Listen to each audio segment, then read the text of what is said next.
রাজনৈতিক দলগুলোর সঙ্গে জাতীয় ঐকমত্য কমিশনের দ্বিতীয় পর্যায়ের তৃতীয় দিনের বৈঠক নিয়ে জানাতে ফরেন সার্ভিস একাডেমি থেকে যুক্ত আছেন সহকর্মী আনোয়ার হোসেন।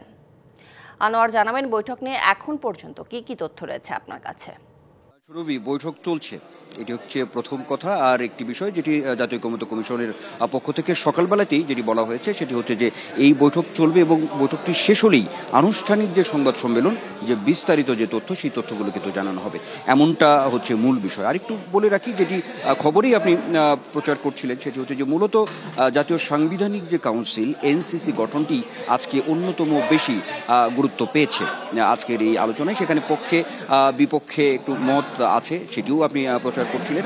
তো আমরা যতটুকু বুঝতে পারি এখন যে বৈঠক এরই মধ্যে বৈঠকটি শেষ হয়েছে, কারণ বাংলাদেশ টেলিভিশন বিটিভি সম্প্রচার করছে এই পুরো বৈঠকটি কয়েকদিন ধরে, নিশ্চয়ই আপনি জানেন। তো সেই জায়গা থেকে অল্প কিছুক্ষণের মধ্যেই এই যে জাতীয় ঐকমত্য কমিশনের যে সহসভাপতি ডক্টর আলী রিয়াজ, তিনি আনুষ্ঠানিক সংবাদ সম্মেলন করবেন। সেই সঙ্গে অন্যান্য যে দলের নেতারা আছেন তারাও এখানে তাদের যে মন্তব্য বক্তব্য আজকের এই বৈঠকটি সেটি তারা এখানে তুলে ধরবেন। আরেকটি কথা একটু বলে রাখি যে আজকের বৈঠকের অন্যতম একটি বিষয় এখানে আমরা একটু চোখে পড়েছে আমাদের, সেটি হচ্ছে যে আমরা দেখেছি যে বৈঠক চলাকালীন সময়ে আমরা দু একজন নেতাকে, বিশেষ করে সিপিবি পক্ষ থেকে, সেই সঙ্গে আমরা দেখেছি যে গণফোরামের একজন নেতা বা তার একটু অভিযোগ ক্ষোভ প্রকাশ করেছেন যে কথা বলা বা মতামত উত্থাপনের ক্ষেত্রে একটা বৈষম্য ছিল আজকের এই বৈঠকে, তাদের একটু ক্ষোভ প্রকাশ ছিল। তো নিশ্চয়ই নিশ্চয়ই আপনি দেখতে পাচ্ছেন যে বিএনপির পক্ষ থেকে আজকের এই বৈঠকে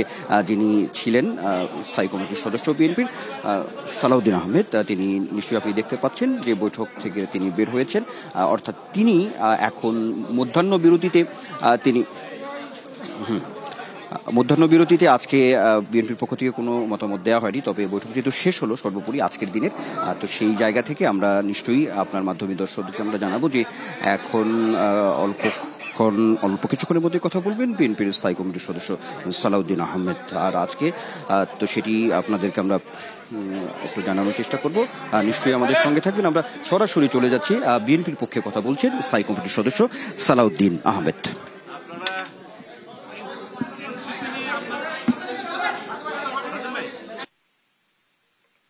না বলে তাহলে পুরো আমি বলতে পারি।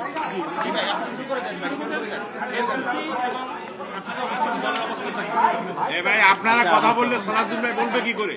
আপনারা কথা বলেন না, যেন সালাউদ্দিন ভাই বলুন। Please please please please please ভাই, প্লিজ একটু চুপ করুন প্লিজ। আসসালামু আলাইকুম। আজকে আপনাদের সারাদিন কষ্ট দিয়েছি, আমি দুপুরেও আসি নাই, কারণ আমাদের আলোচনা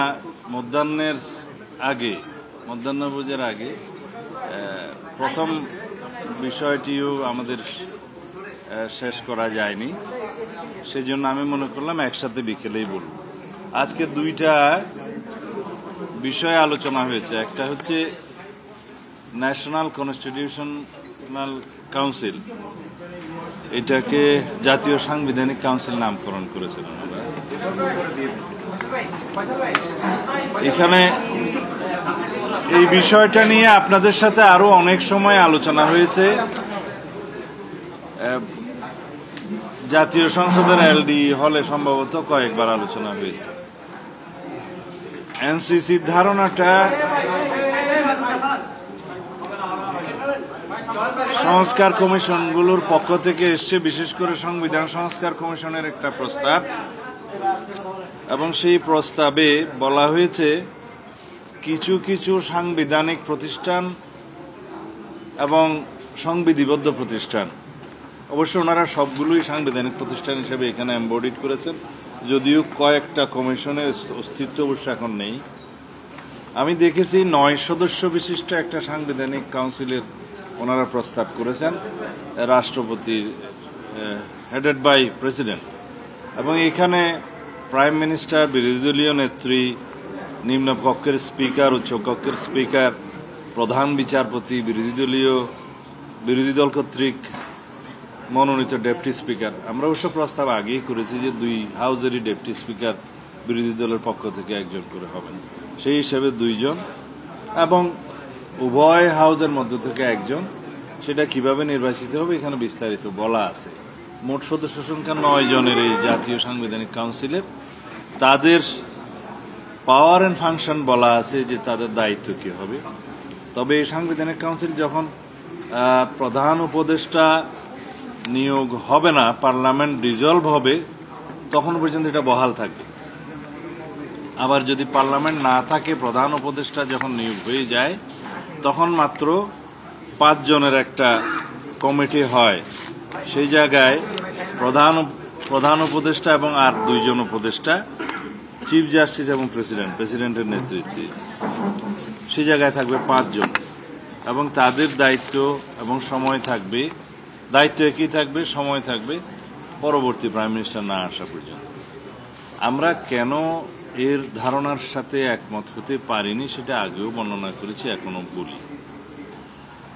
এইরকম একটি কর্তৃপক্ষ যেটা প্রস্তাব করা হয়েছে, তাদের যে ফাংশনস গুলো, তাদের যে দায়িত্বগুলো দেওয়া হয়েছে, সেগুলো এখন নির্বাহী বিভাগ কর্তৃক হয়, বিভিন্ন আইনের মাধ্যমে হয়, সাংবিধানিক বিভিন্ন প্রভিশনের মধ্য দিয়ে হয়।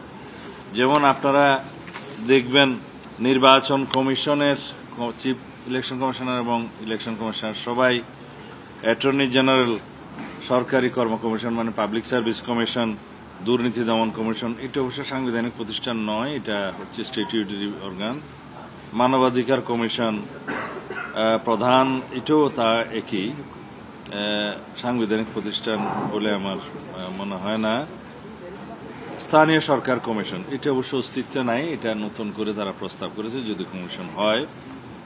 আর প্রতিরক্ষা বাহিনী সমূহের প্রধান এবং আইনের দ্বারা অন্য যে কোনো পদে নিয়োগ, এই হচ্ছে তাদের প্রস্তাবিত দায়িত্ব ক্ষমতা।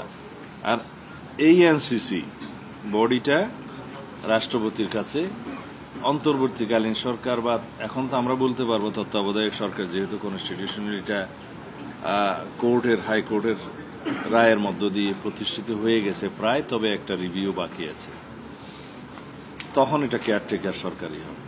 কেয়ারটেকার সরকারের প্রধান উপদেষ্টার নামও এই এনসিসি রাষ্ট্রপতির কাছে প্রস্তাব করবে। তাহলে এর পরেও আছে সংবিধান দ্বারা অন্যান্য নির্ধারিত কার্যাবলী তারা সম্পাদন করবেন এবং আইনসভা, পার্লামেন্ট যদি তাদেরকে আরো অতিরিক্ত দায়িত্ব দেয় তাও করবেন। তো this are the power and function. এইটা আমরা প্রশ্ন করতে পারি বা আপনারাও প্রশ্ন করতে পারেন, এত দায়িত্ব, এত ক্ষমতা, এত নিয়োগ, কিন্তু তাদের অ্যাকাউন্টেবিলিটি কোথায়? জবাবদিহিতা আছে? নাই। যদি অথরিটি থাকে, পাওয়ার ফাংশন থাকে, কিন্তু অ্যাকাউন্টেবিলিটি থাকে না, সেই রকম কোন প্রতিষ্ঠানের প্রতি আমরা ডেমোক্রেটিক পার্টি হিসেবে সমর্থন জানাতে পারি না। আরেকটা কথা হচ্ছে, এই ফাংশনগুলো সেপারেট করে আরেকটা অর্গান সৃষ্টি করার মধ্য দিয়ে কিন্তু একটা ইমব্যালেন্স সৃষ্টি করা হবে।